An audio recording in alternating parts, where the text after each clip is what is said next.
Hello guys, welcome to everyone. अस्सलाम वालेकुम। Pakistan super league 7 के लीग मैचेस का इख्तिताम हो गया।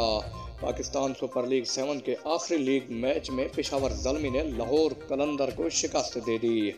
इससे कबल लाहौर के कलाफी स्टेडियम में लाहौर कलंदर के कप्तान शाहीन अफरीदी ने टॉस जीतकर पेशावर ज़ल्मी को पहले बैटिंग की दावत दी। पेशावर ज़ल्मी की टीम ने मुकर्रर 20 ओवर में 158 रन बनाए। जवाब में लाहौर कलंदर का इब्तिदाई से आगाज अच्छा न था।